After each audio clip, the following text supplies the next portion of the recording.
menyampaikan kuliah tentang solat. Dengan segala sukacitanya, saya serahkan majlis kepada Al-Fadil Ustaz Dr. Ahmad Mursyidi. Dipersilakan. Assalamualaikum warahmatullahi taala wabarakatuh. Suara saya boleh dengar? Boleh Ustaz. Alhamdulillah. Alhamdulillah, jelas. Okey, baik. Bismillahirrahmanirrahim. Alhamdulillahirabbil alamin wassalatu wassalamu ala asyrafil anbiya'i wal mursalin wa ala alihi wa sahbihi ajma'in. Subhanaka la ilma lana illa ma 'allamtana innaka antal alimul hakim. Rabbi yassir wa la tu'assir, Rabbi tammil bi khair. Allahumma faqihna fid din wa 'allimna ta'wil wahdina siratal mustaqim. Radina billahi rabba wa bil islami dina wa bi Muhammadin nabiyyan wa rasula. Allahumma barik lana fi Rajab wa Sya'ban wa ballighna Ramadan ya arhamar rahimin, amma ba'd. Alhamdulillah, sedang jemaah yang dirahmati Allah Subhanahu wa taala sekalian. Pertamanya kita merafakkan kesyukuran pada Allah Taala. Malam ni kita bertemu lagi untuk berbincang, berkongsi ilmu berkaitan dengan ibadat solat kita dan sebagai sambungan daripada pertemuan sebelum ini. Malam ni kita sambung berkaitan dengan perkara-perkara yang membatalkan solat.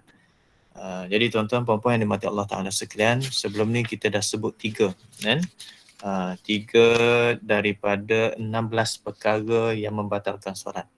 Jadi sebagaimana yang saya sebut sebelum ini, perkara yang membatalkan solat itu banyak dengan dia punya keadaan-keadaan ataupun masalah-masalah yang berlaku.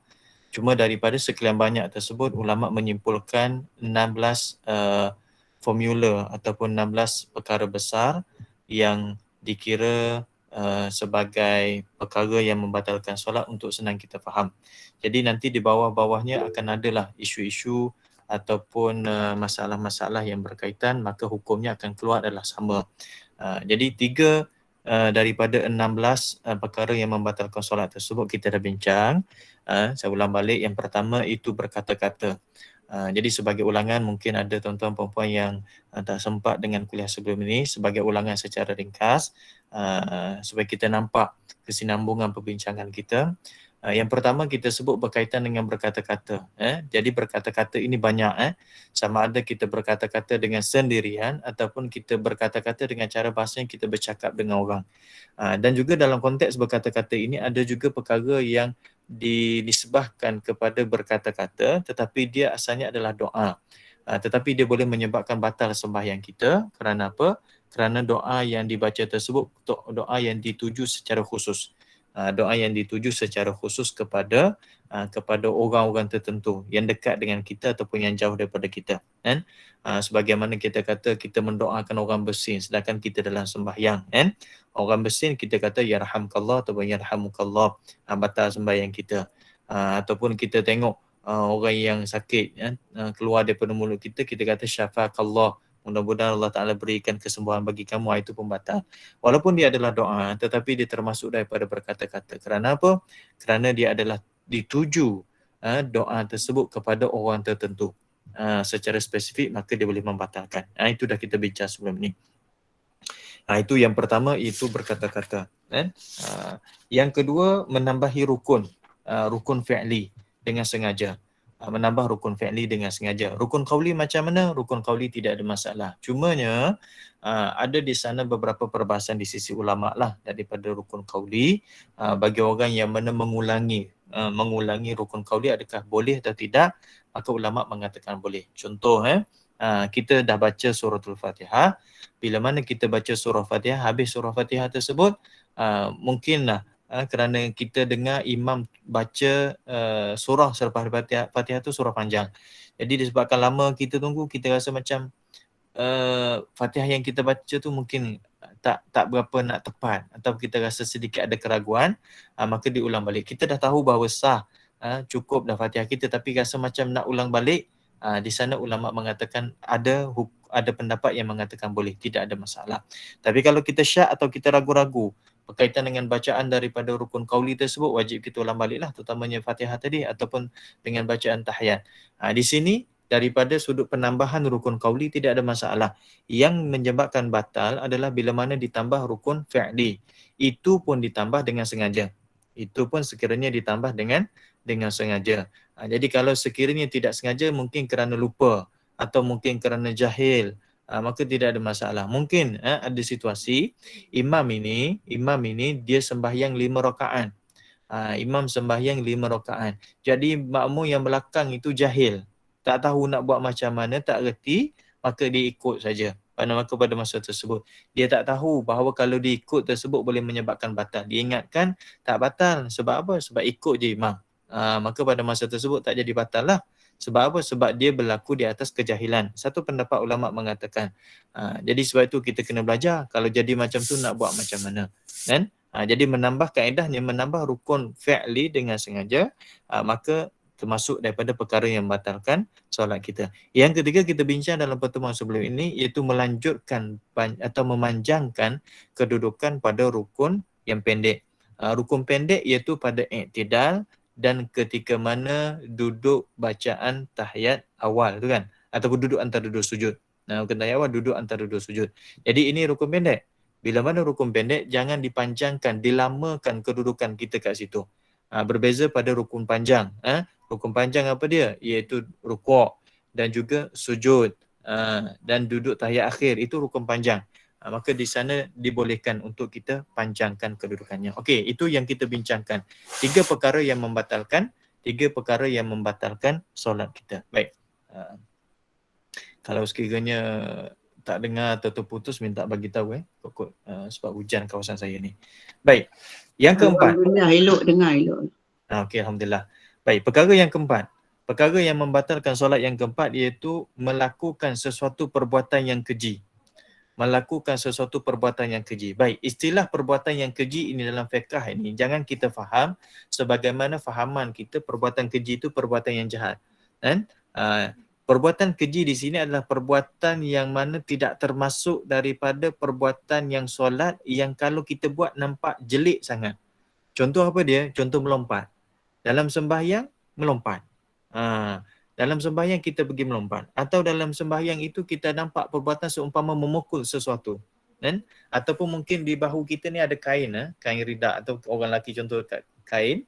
Lepas tu macam dia ambil, dia kebah-kebah macam tu je. Itu perbuatan yang dikata sebagai perbuatan keji. Keji kerana apa? Keji kerana nisbah benda tersebut tidak berlaku dalam sembahyang. Tapi kita buat dalam sembahyang, maka dia adalah keji. Maka membuat perbuatan tersebut, maka dikira sebagai batal. Sekalipun dia lupa. Ini kena hati-hati. Ada benda yang dimaafkan kalau kita lupa, ada benda yang kita tidak dimaafkan ketika mana kita lupa.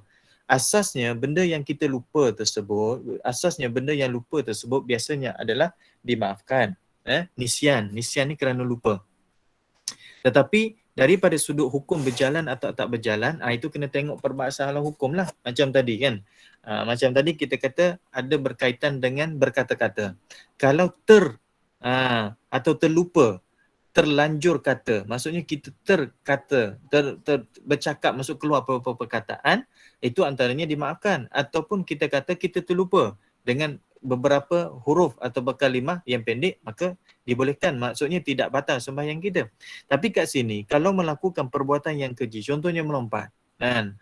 Pelik tak benda tersebut? Memanglah pelik. Tetapi tak mustahil benda tersebut terjadi. Kalau benda tersebut tak wujud, macam mana ulama itu akan bincang? Bermaksud dia dah bincang, dah nampak dah kemungkinan berlaku. Sebab ketika mana dalam sembahyang, kadang-kadang kita teringat beberapa perkara yang menyebabkan kita lompat.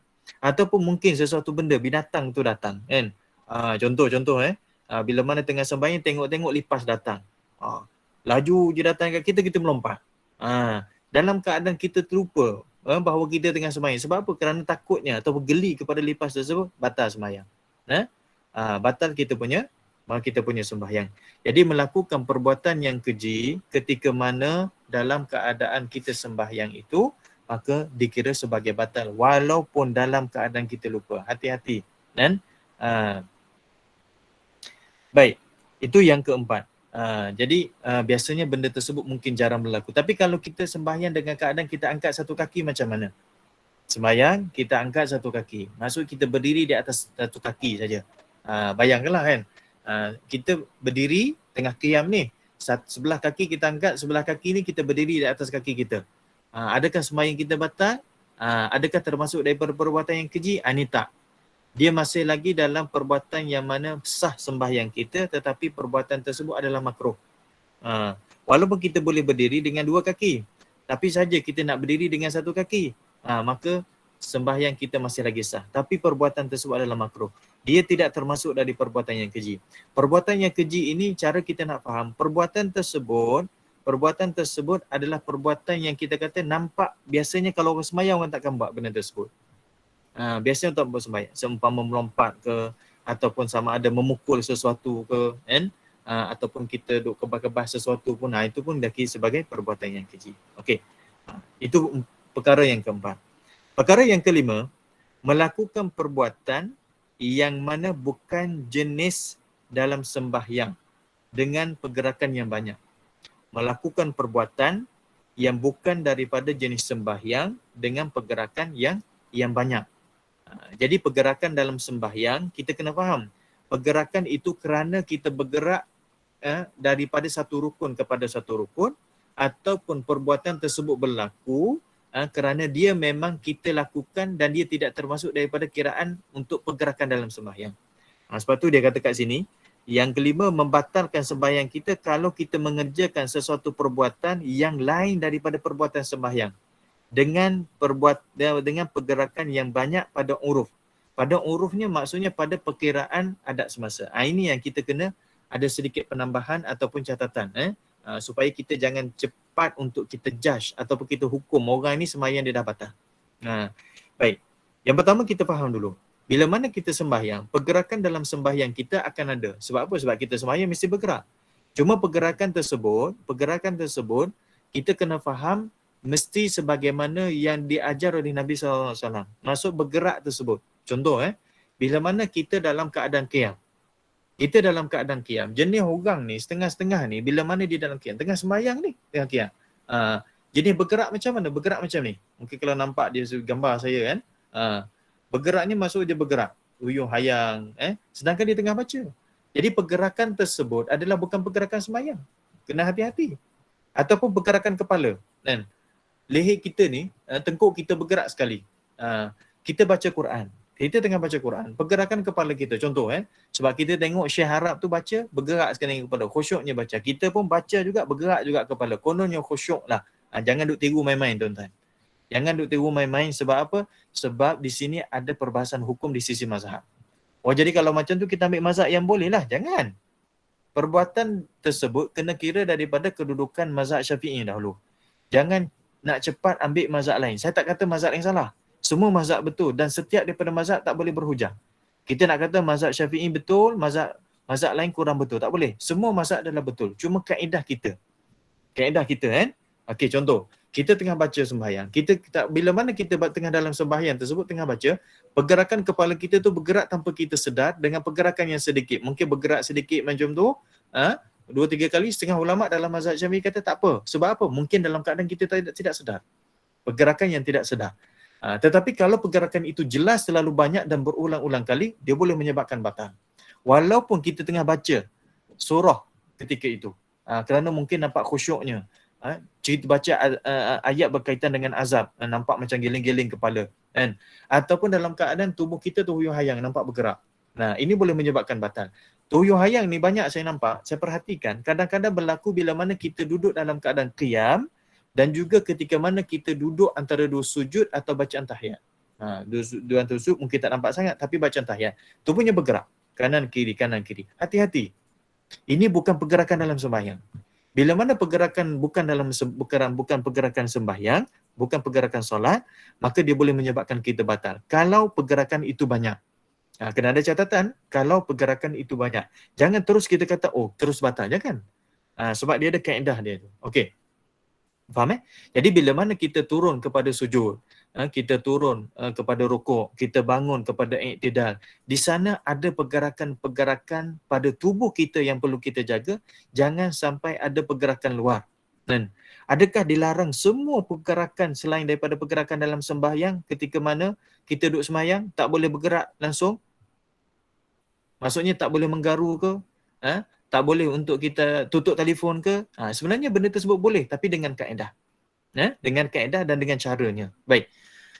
Bila mana kita turun kepada rukuk, mungkin tak jadi. Tapi bila mana kita bangun kepada i'tidal, sami Allahu liman hamidah, tangan kita, hayunan tangan. Ingat, pada hayunan tangan tersebut, dia ada dua bentuk bacaan.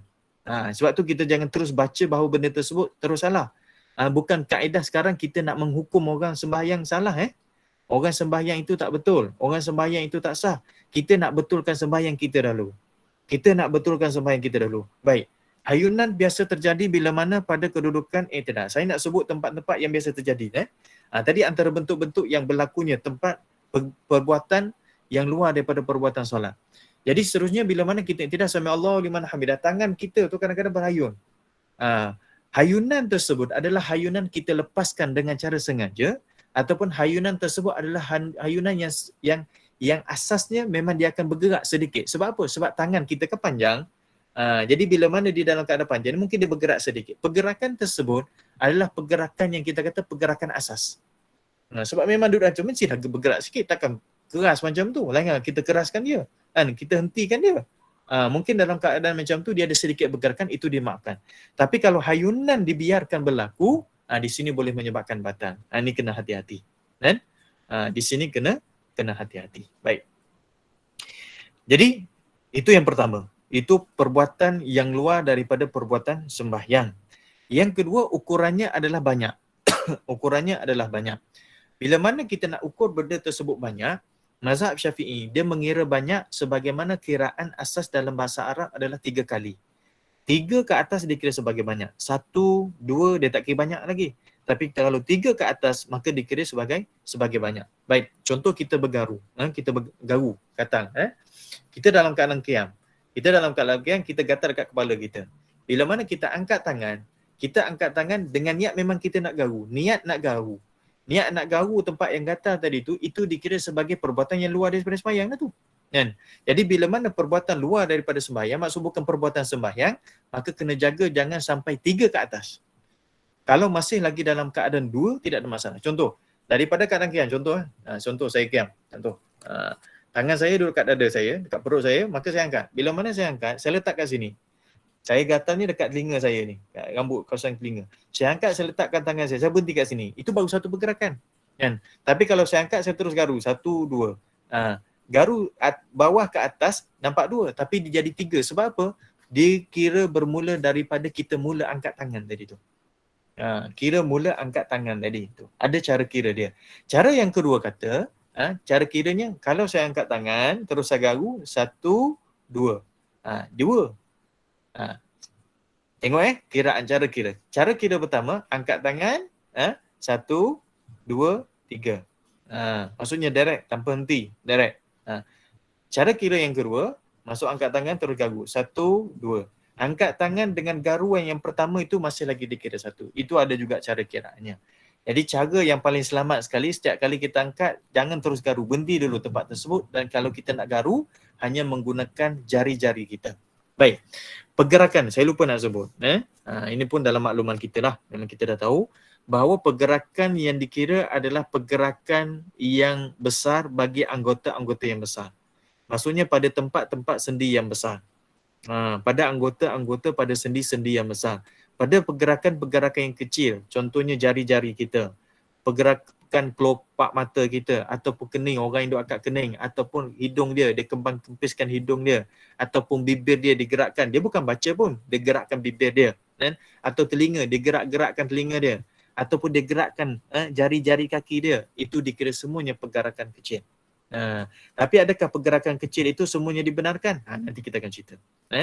Baik, kembali dulu. Bagi masalah yang 3 tadi tu. Bagi masalah 3 tadi itu adalah pada kiraan bagi mazhab Syafi'i. Secara berturut-turut. Tapi kalau secara berasingan, banyak kali tidak masalah. Contoh, dia gatal kat sini, betul-betul gatal. Dia garu, 1, dia berhenti. Lepas tu naik pula, berhenti. Turun, berhenti. Banyak kali. Tangan dia tak turun. Duduk situ, duduk garu je. Tak bergerak. Tangan ni bergerak. Bukan jari bergerak. Tangan itu bergerak. Tapi setiap kali pergerakan dia berhenti. Lepas tu dia naik balik. Berhenti. Turun. Berhenti. Naik. Berhenti. Itu dikira 1, 1, 1, 1. Maksudnya dikira satu, bukan 1, 2, 3. Yang tak nanya 1, 2, 3, itu batal. Kalau 1 berhenti, 1 berhenti, dia masih lagi dikira sebagai 1, 1, 1, tidak ada masalah. Kan? Baik. Itu cara kira dalam mazhab kita, mazhab Syafi'i. Bagi mazhab Hanafi, saya nak sebut sikit tuan-tuan. Ini bukan nak suruh kita buat. Nak supaya kita ini jangan cepat untuk menghukum dan kita nak menunjukkan keluasan perbincangan para ulama. Bukannya kita menolak mazhab lain. Nak bermazhab dengan mazhab lain silakan. Cuma di Malaysia ini sebab apa kita ambil mazhab Syafi'i? Kerana daripada sudut kesesuaian amalannya dah lazim dengan mazhab Syafi'i, dan daripada sudut ihtiyat. Maksudnya ihtiyat ini daripada sudut cermatnya dalam mazhab Syafi'i itu lebih besar lagi. Mazhab lain pun dia ada kaedah dia sendiri. Disebabkan kita ini di Malaysia secara khususlah kita berhadapan dengan orang yang pelbagai. Orang yang pelbagai daripada foreigner lah. Sama ada daripada orang daripada mana-mana negara, sama ada orang Arab ke, bukan Arab ke, orang Pakistan ke, Bangladesh ke. Kadang-kadang kita tengok cara pergerakan mereka itu melampau banyak lah. Kadang-kadang bergaru-garu banyak. Duk bergaru kan. Lepas tu kalau kita tengok pula dalam TV tu kadang-kadang belakang imam Masjidil Haram tu, dia kan di atas kepala tu dia pakai kain tu kan. Allahu Akbar takbir, betulkan kain tu, tangan bergerak, kedua-dua tangan pula bergerak, terus satu tangan bergerak, lepas tu duduk dengan gosok-gosok punya janggut dia 2-3 kali. Ni macam mana sembahyang dia? Baik. Dalam mazhab Hanafi, dia dikira sebagai, kalau kita nampak dia masih sembahyang lagi tak? Kedudukan dia sembahyang tak? Sembahyang. Walaupun pergerakan dia hanya membetul-betulkan baju. Kan?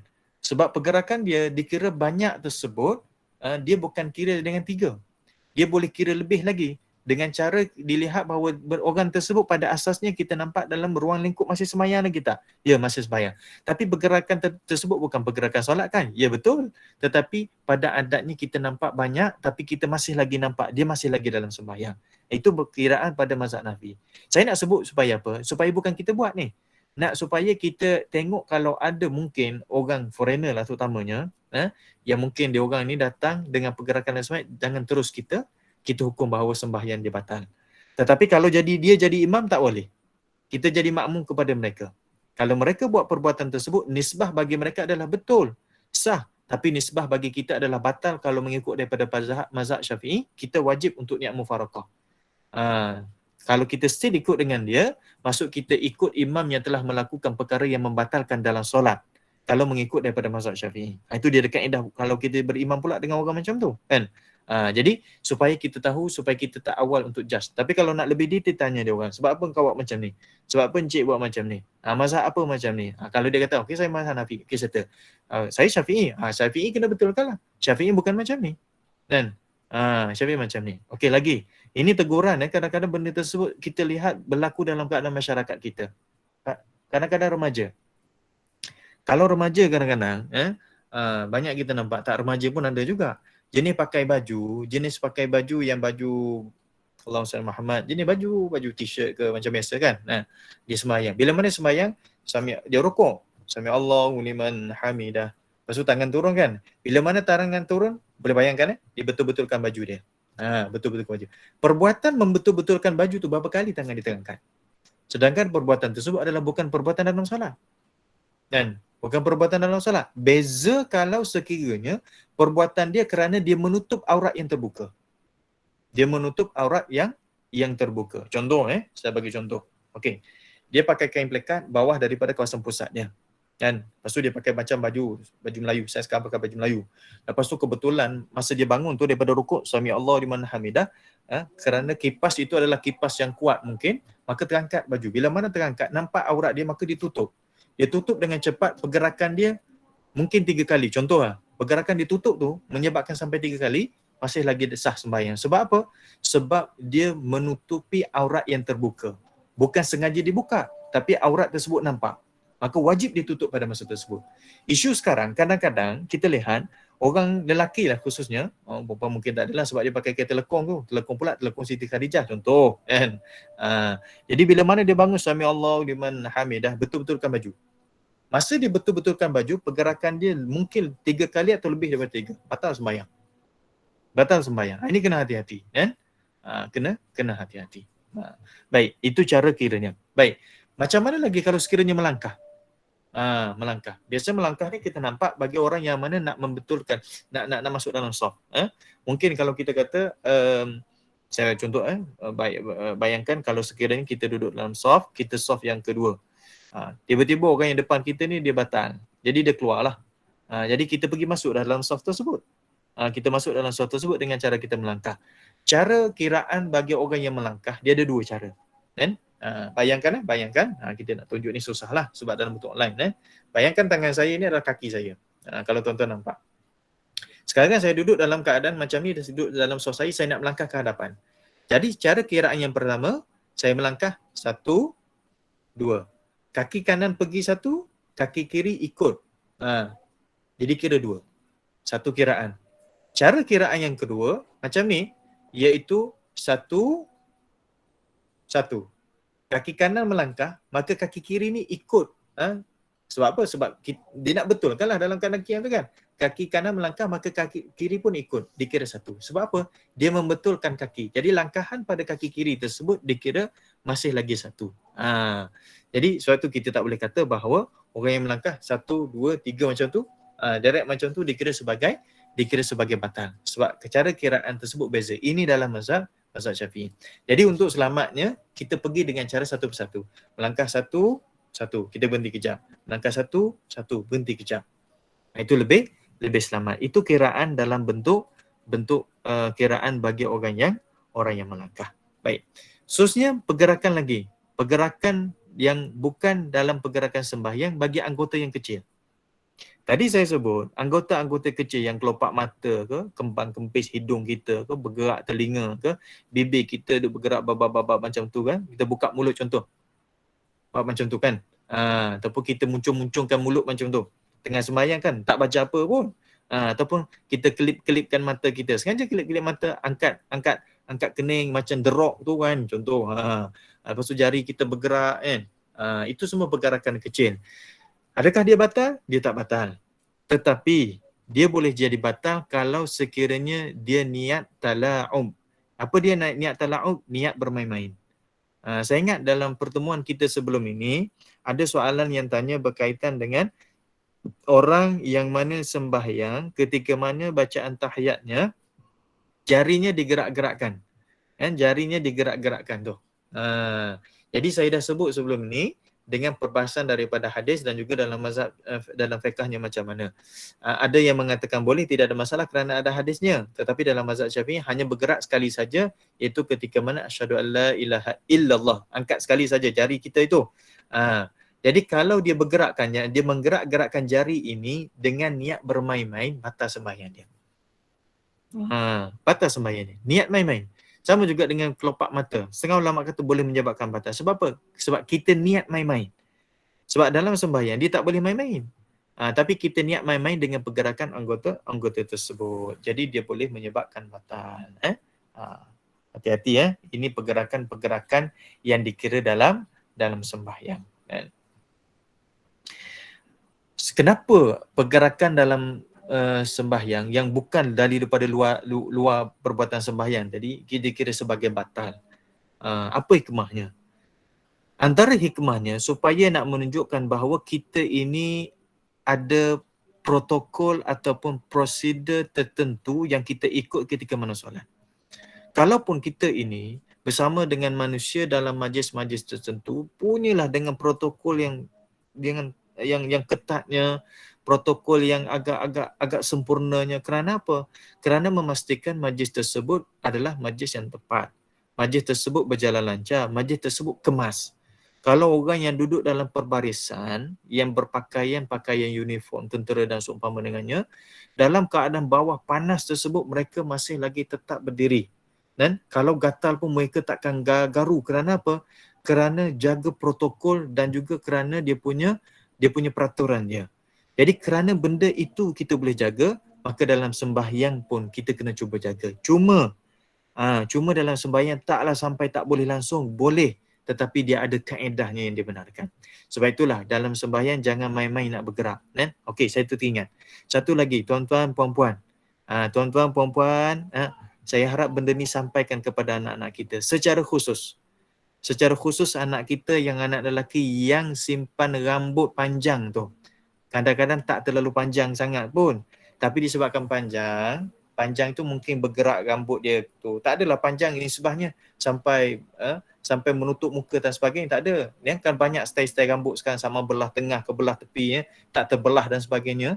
Kan jenis dia, perangai dia macam mana? Contohnya saya buka kopiah, rambut saya jenis rambut pendek kan. Jenis orang rambut panjang tu, jangan sembahyang jenis buat macam tu. Banyak kali kan.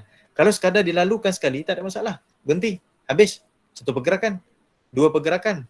Ini bergerak-gerak banyak. Kadang-kadang duduk macam ni dalam sembahyang. Ini apa ni? Kita sembahyang ke kita nak bermakeup-makeup? Sebab tu dalam Islam, kalau nak sembahyang, antara prosedurnya Islam aja pakai kopiah bagi orang lelaki. Pakai kopiah. Kopiah ni kerana apa? Kerana pertama sunnah Nabi.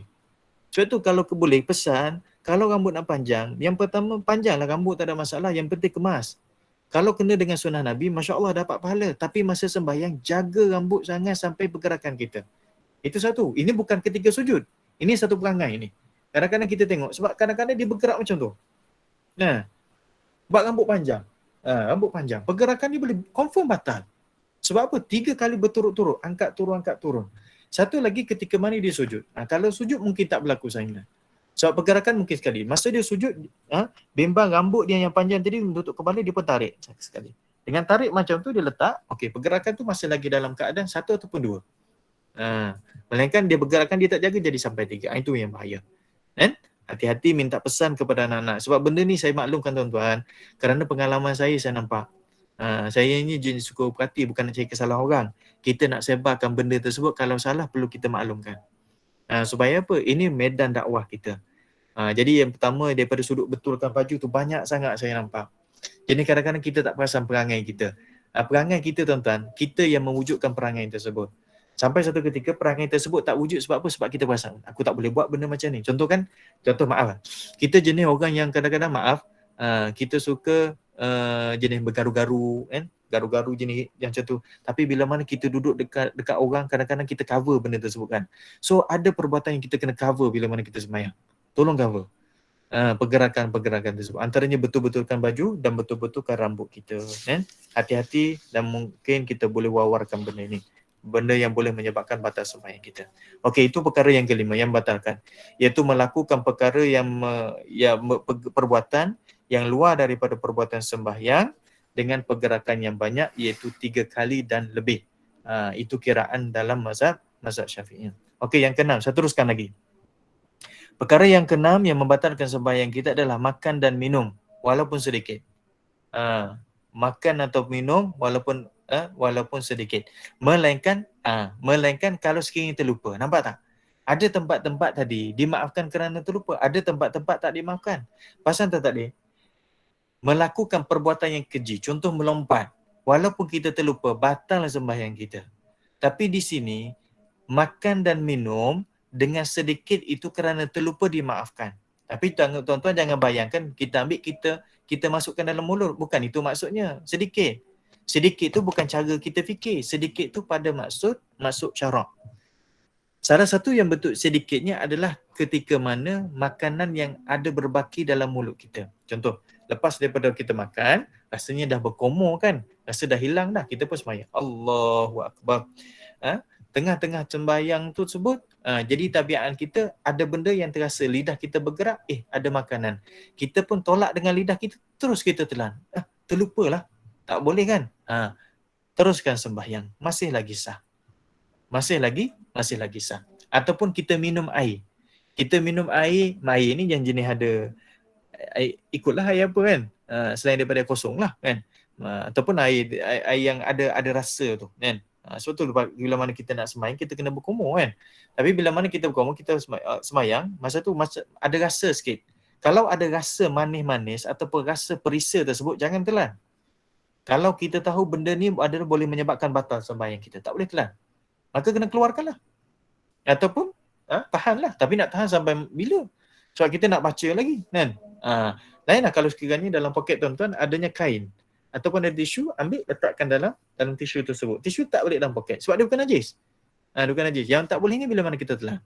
Tapi kalau tertelan, mungkin kita Allahu Akbar terus telan. Kita tak perasan benda tersebut.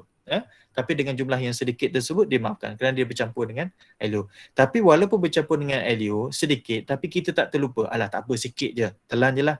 Alah, lain dekat gigi pun sikit je, bukan kenyang pun, tak sedawa pun dengan sedikit macam ni. Bukan masalah itu. Masalah dia adalah makanan memasukkan sesuatu dalam rongga badan kita melalui saluran mulut kita tersebut, masuk kepada had batin, maka dia tetap batal. Kalau bukan dalam keadaan yang lupa. Kalau dalam keadaan lupa, dimaafkan. Itu maksud sedikit. Kalau terlupa tapi banyak, tak logik lah. Tak logik benda tersebut, tetap batal. Kalau sedikit saja yang dimaafkan. Sebab itu bila mana kita nak sembahyang, Nabi sebut dalam satu hadis, laula an asyqa ala ummati la amartuhum bisiwak inda kulli solah atau kama qala. Kalau sekiranya tidak menjadi kesusahan bagi umatku, aku nak sangat umat aku ini bersugi atau bergosok gigi tiap-tiap kali nak sembahyang. Dalam hadis yang lain sebut tiap-tiap kali bila mana berwuduk. Gosoklah gigi. Sebab benda tersebut ada benda yang lekat pada gigi kita, makanan terutamanya yang kadang-kadang kita tak perasan, kita tertelan. Yang ketujuh, yang terakhir untuk malam ni. Perkara ketujuh yang boleh membatalkan sembahyang kita adalah lalu satu rukun qauli seperti bacaan Fatihah ataupun satu rukun fi'li beserta syak ataupun ragu-ragu dengan rukun yang sebelumnya. Okey. Ini faham betul-betul Berlalunya satu rukun qauli dahulu rukun qauli dahulu dalam keadaan dia syak berkaitan dengan niatnya, contoh. Okey, takbir. Allahu akbar, masuk dalam sembahyang. Baca doa iftitah. Iftitah bukan rukun qauli Doa iftitah adalah sunat. Dia pun baca Fatihah. Dia baca Fatihah.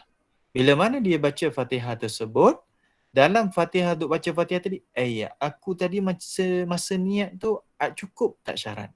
Kan kita belajar berkaitan dengan niat ni ada qasid, ta'arud, ta'yin kan. Dia datang, dia punya was-was atau syak ragu-ragu dalam hati dia berkaitan dengan kedudukan niat dia. Lengkap tak lengkap. Ataupun, aku masa takbir tadi aku niat tak niat. Sedangkan tu masa tu baca Fatihah. Dan dia sambil-sambil dia ingat, dia teruskan baca Fatihah sampai Fatihah tu habis, batal sembahyang dia. Kalau sekiranya masih lagi tak boleh ingat lagi, aku sebenarnya baca tak baca. Dan masih duduk dalam keadaan was-was. Dah habis dah satu Fatihah, maka batal sembahyang dia. Sebab tu bila mana kita dah ragu-ragu dalam bab niat, contoh kita takbir, masa kita lepas dari takbir kita ragu-ragu, niat tadi rasa macam ni macam mana? Dia masih was-was. Was-was ni 50-50. Niat masuk tak masuk ataupun niat ke tidak. Tadi kan kalau dalam keadaan 50-50 masih lagi was-was atau ragu-ragu, maka wajib takbir balik. Dan wajib niat balik. Ni apa betul lagi kita dah masuk dalam sembahyang. Berlalu satu rukun qauli, seumpama Fatihah tadi, masih lagi tak datang ingatan kita tersebut. Ingat tak ingat, masih dalam keadaan was-was, maka batallah sembahyang kita. Maksud kita kena takbir balik. Itu kaedah dia. Ataupun berlalu satu rukun fi'li dengan keadaan kita ini was-was ataupun ragu-ragu dengan perbuatan rukun fi'li yang sebelumnya. Contoh, kita dah duduk dalam keadaan i'tidal. Masa duduk dalam keadaan i'tidal tadi tu, aku tadi rukuk tak rukuk kan? Kadang-kadang dia datang was-was benda tu. Kita ni boleh lupa dalam keadaan tempoh masa yang singkat je tuan-tuan. Kejap je boleh lupa. Dan dalam beberapa second je boleh lupa. Beberapa saat je boleh lupa. Masa duduk dalam keadaan i'tidal tersebut, tadi baca tak baca? Rukuk tak rukuk? Kita nak pergi turun kepada sujud juga. Sedangkan kita masih lagi dalam keadaan was-was rukuk kita tu buat atau tidak. Kalau kita buat juga nak turun kepada sujud, batal sembahyang kita. Caranya macam mana? Kalau masih was-was, turun je rukuk. Maksudnya seumpama kita undur balik. Kita reverse balik, rukuk balik, lepas tu i'tidal balik. Itu maksudnya. Berlalu satu rukun, sedangkan rukun yang sebelumnya sama ada rukun qauli ataupun rukun fi'li tersebut berada dalam keadaan syak ataupun dalam keadaan ragu-ragu. Dan juga kalau sekiranya kita kata kita tak ingat juga. Contoh bacaan Fatihah tadi tu. Bacaan Fatihah tadi tu, tengah baca Fatihah tadi tu, tak ingat juga, tak datang juga. Tak ingat juga niat tadi tu macam mana, kena tak kena. Sampai habis bacaan Fatihah tersebut, sebab apa dikira batal? Kerana dikira sebagai tempoh tersebut adalah lama. Tempoh tersebut dah dikira sebagai lama. Bila mana terlalu lama sangat, maka batallah sembahyang seseorang itu. Kan? Sebab tu bila mana kita ni dalam sembahyang, dia ada tempat kita lupa. So bila mana kita lupa ni, macam mana nak bertindak dengan lupa tadi tu? Nak bertindak dengan lupa. Kan? Sebab tu dia ada kaedah. Bila mana kita lupa, maka kita kena ingatkan balik. Cuba ingat balik. Cuba ingat balik. Sama ada rukun qauli ke, rukun fi'li, cuba ingat balik. Kalau tak ingat balik, maka pada masa tersebut kita kena kembali. Kalau sekiranya keadaan kita kena kembali, ataupun kita boleh dengan keadaan kita menambahi rukun. Dia ada kaedah dia lepas daripada itu, dan kita sujud sahwi sebelum daripada kita bagi salam. Okey, sampai kepada yang ketujuh untuk malam ni. Baik, saya ulang balik apa yang kita bincang pada malam ni. Kita sambung daripada 3 perkara yang telah membatalkan solat pada kuliah yang sebelum ni. Jadi malam ini kita masuk yang keempat, iaitu melakukan perbuatan yang keji, seumpama melompat ataupun memukul ataupun kita buat sesuatu yang dikira sebagai perbuatan yang keji dalam perbuatan solat tersebut, sama ada dalam keadaan lupa sekalipun, maka batal sembahyang kita. Itu yang keempat. Yang kelima, perkara kelima yang membatalkan solat kita, melakukan perbuatan yang luar daripada perbuatan solat dengan banyak, iaitu kalau dalam kiraan mazhab Syafi'i 3 kali berturut-turut dan lebih. 3 kali berturut-turut. Kalau banyak tetapi tidak 3 kali, yang berturut-turutnya hanya sekadar 2 kali saja, maka teruskan sembahyang, tidak ada masalah. Boleh, kan? Tidak ada masalah. Itu yang kelima. Yang keenam, makan dan minum walaupun sedikit. Melainkan kalau sekiranya terlupa. Kalau sedikit itu tak boleh, apatah lagi banyak. Cuma yang dimaafkan sedikit kalau sekiranya kita dalam keadaan terlupa. Kan? Suatu kadang-kadang ni kita nak masuk dalam bulan Ramadan ni tuan-tuan. Kita sedikit selingan berkaitan dengan makan dan minum ni. Kita bulan Rejab ni bulan untuk persiapan Ramadan. Jadi kena buatlah persiapan tersebut. Salah satunya kita kena belajar bab-bab puasa, kan? Biasa timbul dalam bulan puasa ni persoalan yang hampir sama je kadang-kadang. Tapi mungkin orang yang berbeza, tak apalah. Maksud kalau tanya tu bermaksud dia nak tahulah, dia nak ilmu. Tapi kalau boleh kita kena mantapkanlah ilmu kita sebelum daripada masuk Ramadan. Kena ada persiapan, preparation dia tu. Salah satunya benda yang melibatkan kepada rasa dalam mulutnya. Rasa dalam mulut. Biasanya kita gosok gigi. Gosok gigi kita ni tuan-tuan, dia ada perasa dia. Kan? Lepas tu dia ada yang min dia tu. Min tu maksudnya rasa yang pedas-pedas tu kan. Rasa yang pedas-pedas tu. Bila mana kita gosok gigi, yang pertama pastikan kita gosok gigi sebelum daripada tergelincir matahari. Maksudnya sebelum daripada waktu zuhur, itu boleh lagi lah. Kan? Lepas daripada waktu zuhur, bagi orang yang berpuasa tak kira wajib ke sunat, makruh. Kan? Tapi contohlah kita kata pagi kita gosok gigi. Bila mana kita gosok gigi, kita rasa je dalam mulut kita ni seumpama ada benda tersebut. Okey, ini khilaf ulama. Yang pertama caranya macam mana? Kita pastikan kita berkumur-kumur, kita dah buang dah dia punya saki-baki kalau ada daripada Allahumma salli ala Muhammad, ubat gigi tu. Berkumur. Tapi hati-hati berkumur jangan sampai tertelan. Kan? Berkumur sampai kita rasa benda tersebut tak ada. Baik, tapi mesti ada rasa pedas-pedas kan, ataupun rasa mungkin sejuk-sejuk peppermint dia tu kan, ataupun mungkin bau-bau ada sikit lagi. Macam mana benda tersebut kalau bercampur dengan air liur? Di sini yang ulama bahas dia adalah athar. Athar ni adalah kesan. Kesan dia tersebut dia bukan perasa dia ataupun benda tersebut, ain benda tersebut, diri benda tu, tapi dia adalah kesan daripada benda ataupun ubat gigi tadi tu. Maka kalau bercampur dengan air liur tak ada masalah kalau kita telan. Jadi sama dalam bab sembahyang ni. Kita gosok gigi sebelum daripada kita sembahyang dengan berus gigi, ubat gigi tadi tu, kita dah berkumur tapi dia rasa macam pedas-pedas, sejuk-sejuk tu ada lagi kan. Jenis-jenis ubat gigi macam-macam. Jadi kalau kita dah confirm sebelum tu memang dah banyak kali berkumur dan bercampur dengan air liur kita yang kita rasa yang macam sejuk-sejuk tadi, kita telan macam mana? Dia tak membatalkan sembahyang kita dan tak membatalkan puasa kita. Kan? Itu sikit selingan. Perkara yang keenam, makan dan minum dalam keadaan tertelan makanan dan minuman dalam keadaan yang sedikit, dalam keadaan terlupa, dimaafkan. Tapi kalau dalam keadaan tak lupa, sengaja juga, batal. Dan yang ketujuh, yang terakhir malam ini, melepasi atau lalu satu rukun qauli ataupun satu rukun fi'li dalam keadaan kita masih syak ataupun ragu-ragu dengan rukun yang sebelumnya. Jadi itulah kena perhatikan supaya kita tak timbul masalah ragu-ragu syak ni dalam sembahyang kita adalah dengan kita mengekalkan khusyuk dan jaga kualiti sembahyang kita. Jadi saya sekadar itulah untuk perbincangan pada malam ini berkaitan dengan perkara yang membatalkan solat. Mudah-mudahan ada manfaatnya. Baik, saya serahkan kembali kepada moderator. Terima kasih. Ada Ustaz nak buka soalan ke? Kalau boleh, kalau ada satu dua soalan je lah. Okey. Ada satu dua soalan yang ingin diajukan, boleh kemuka kepada Al-Fadil Ustaz. Dipersilakan. Assalamualaikum Ustaz. Makcik tanya ada pasal gerak-gerak jari dalam tahiyat tu, sebab Acik nampak ada 2-3 orang dia gerak-gerak lah. Ada orang kata tulis la ilaha illallah, tapi gerak-gerak pusing-pusing. Acik tengok 2-3 orang buat macam tu. Itu kata Ustaz batal gerak jari kan? Baik, itu pun pernah kita sebut sebelum ini. Menggerak-gerakkan jari tersebut ada hadis. Sebab Nabi sebut menggerakkan jari. Tapi daripada sudut kita menterjemahkan sama ada menggerakkan atau menggerak-gerakkan. Jadi di sana menggerakkan jari dalam mazhab Syafi'i adalah ketika mana asyhadu an la ilaha illallah, itu menggerakkan. Tapi dalam ada satu mazhab, antaranya mazhab Imam Ahmad bin Hanbal, tapi tak semualah. Dia kata di situ maksudnya menggerak-gerakkan. Jadi menggerakkan. Sama ada dia menggerakkan atas bawah, ataupun dalam keadaan pusing, ataupun dalam keadaan gerak tersebut perkataan mungkin dia tulis la ilaha illallah, tetapi bukan dengan niat tala'um, iaitu bukan niat bermain-main, maka sembahyang dia masih lagi sah.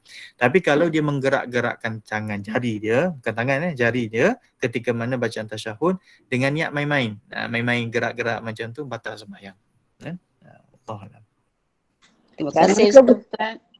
Assalamualaikum Ustaz. Tadi Assalamualaikum. Ustaz kata kalau kita ikut mazhab yang menggerakkan badan, menggerakkan tangan, beraba misai, semua kita tak boleh jadi makmum dia. Tapi kalau kat Masjidil Haram tu, kita jadi makmum dia, dia bela dia punya kain, dia bela baju dia bela misai dia, semua dia bergerak tu macam mana?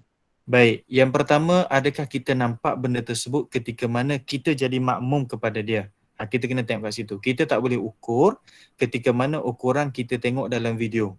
Kita tak boleh ambil ukuran kat situ. Sebab antara daripada syarat imam yang di Mekah atau di Madinah, imam tersebut mesti meraihkan keempat-empat mazhab, sebab yang hadir sebagai jemaah di sana adalah orang yang kepelbagaian latar belakang daripada mazhab yang berbeza.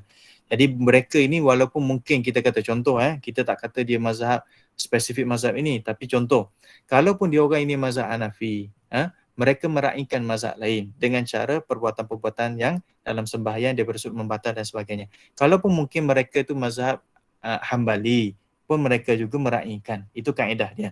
Kan? Baik. Sebab itulah bila mana kita jadi makmum kepada imam yang dekat Mekah kat sana, antaranya daripada sudut bacaan Fatihah, bismillah kita. Bismillah kita ini, bismillah adalah bacaan ayat dalam suratul Fatihah. Tapi kita dengar dia orang takbir Allahu Akbar, terus Alhamdulillah.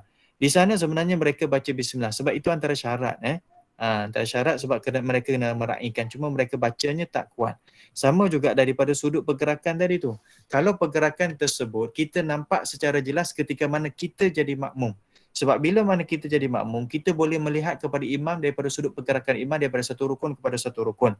Jadi bila mana kita nampak ataupun kita lihat, sama ada mungkinlah ketika itu ada live di hadapan kita yang kita jadi makmum, yang ada skrin dan sebagainya, kita nampak ketika itu bergerak, maka kita wajib mufarakah.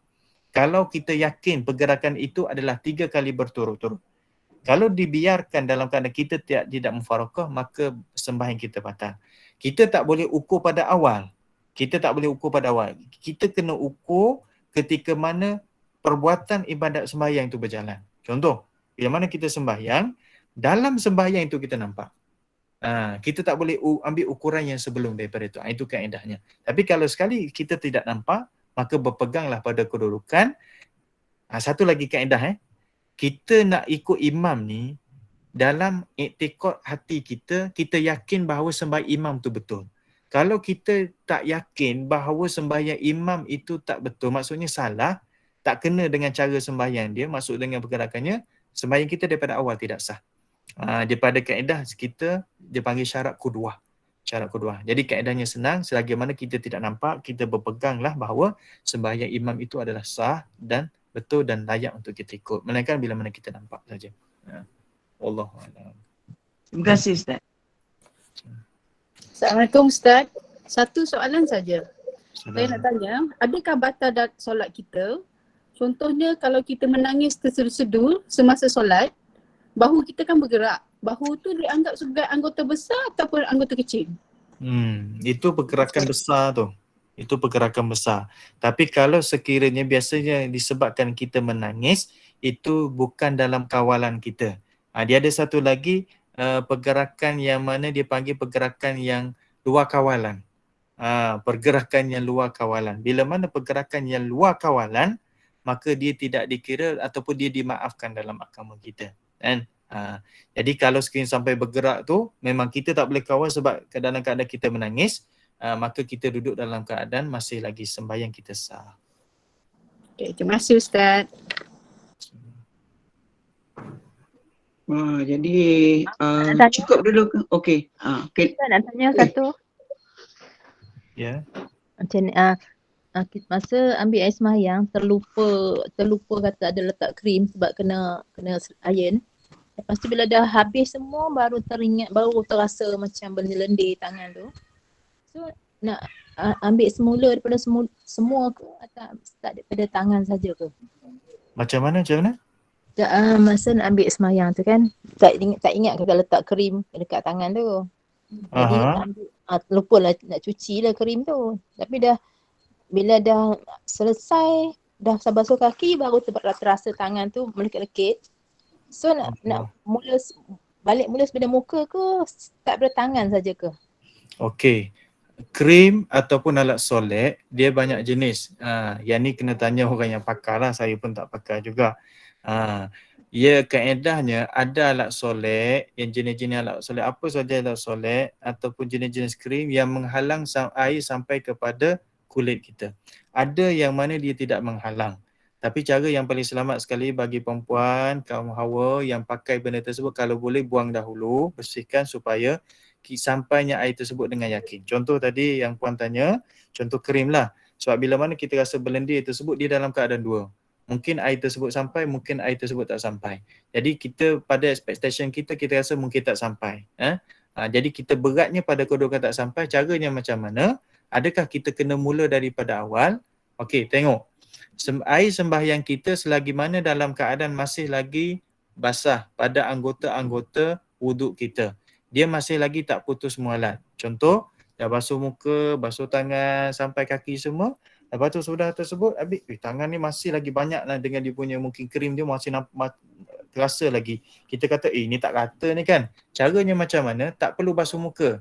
Mulakan pada kedudukan tangan. Sebab apa? Sebab air yang pada anggota wuduk kita masih lagi dalam keadaan ada, maksud tak kering lagi.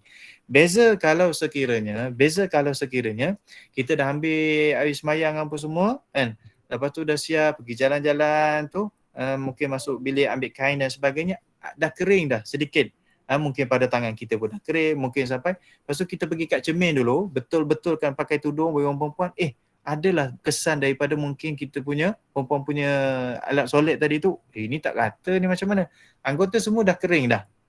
Anggota semua dah kering dah. Kena start daripada awal bermula dengan niat. Itu kaedah dia. Wallahualam. Maaf Ustaz, walaupun kita nak keluar lah, tapi kesinambungan daripada krim ni. Orang yang macam sakit kaki, sakit saraf, dia pakai minyak urut kan, dia pakai yang doktor bagi punya krim ataupun minyak urut. Benda tu berminyak Ustaz. Walaupun kita dah basuh, ambil semayang tu, lepas kita rasa berminyak. Macam mana tu Ustaz? Minyak tu telah menyerap ke tidak? Dia jangan sampai baik kita buat mengikut daripada kadar kemampuan kita. Islam tidak membebankan sampai peringkat kita kena selagi mana dalam keadaan zon kita, sangkaan kita benda tersebut dah cukup dan merata, cukuplah, tidak ada masalah. Jadi kalau sekiranya ada jenis minyak, krim dan sebagainya, kita dah sapu dah, benda tersebut dah masih ada minyak-minyak yang sedikit-sedikit, pada sangkaan kita insya-Allah dah ratalah. Cukuplah macam tu. Jangan ditekan-tekan lagi, kalau memang takut ditimbul penyakit was-was. Sebab benda tersebut hanya sedikit saja mungkin. Jadi mungkin kita dah sapu-sapu, kita dah lap sikit, buang, tak ada. Minyak tu masih ada lagi kan. Dia rata dah, kalau kena air dah rata dah. Kena tak kulit pada air tersebut? Kena, tapi masih lagi ada kesan minyak ada lagi. Tapi kita pada zon sangkaan kita dia dah rata, maka dikira sebagai sah lah insya-Allah. Terima kasih Ustaz. Jadi kita berhenti dulu situ Ustaz, insya-Allah ke? Boleh ya Ustaz? Ya. Ataupun masya-Allah. Jadi alhamdulillah, amin amin ya rabbal alamin. Jazakallah khairan kasiran Al-Fadil Ustaz Dr. Ahmad Mursyidi bin Mustafa yang membicarakan tentang bab solat, perkongsian yang bermanfaat untuk kita teliti sebaiknya tentang solat, semua kita dapat memperbaiki kelemahan kita dalam ibadat solat. Mudah-mudahan solat kita sempurna, diterima oleh Allah Subhanahu Wa Taala. Terima kasih kepada AJK Gemah Yasin Nur Iman yang menganjur program ini. Terima kasih kepada semua jemaah yang sudi meluangkan masa bersama dengan kuliah maghrib pada malam ini. Moga-moga kita dapat pemahaman ilmu dan dapat meningkatkan keimanan dan ketakwaan kita kepada Allah Subhanahu Wa Taala. Teruskan bersama dengan kuliah-kuliah Gemah Yasin Nur Iman pada pukul 3 petang esok bersama dengan Ustaz Farid Syari, iaitu kuliah hadis 40. 5.30 bersama dengan Ustaz Amrullah Umar, kelas tajwid, dan pada sebelah malamnya kuliah maghrib. Jadi terus imarahkan majlis ilmu anjuran Gemah Yasin Nur Iman. Sebagai penutup majlis pada malam ini, dengan sukacita sekali lagi dipersilakan Al-Fadil Ustaz Dr. Ahmad Mursyidi untuk memimpin bacaan tasbih, kafarah dan seterusnya surah Al-As. Dipersilakan. Subhanakallahumma bihamdika asyhadu an la ilaha illa anta astaghfiruka wa atubu ilaik. Bismillahirrahmanirrahim. Al-'asri innal insana lafi khusr illa alladhina amanu wa 'amilus shalihat wa tawassaw bil haqqi wa tawassaw bis sabr. Bismillahirrahmanirrahim. Amin. Assalamu ala syafil mursalin wa ala alihi ajma'in. Allahumma rabbana atina fid dunya hasanah wa fil akhirati hasanah wa qina adzabannar. Sallallahu ala Muhammad, alhamdulillahi rabbil alamin. Assalamualaikum warahmatullahi wabarakatuh. Terima kasih semua. Waalaikumsalam warahmatullahi wabarakatuh. Terima kasih semua. Assalamualaikum.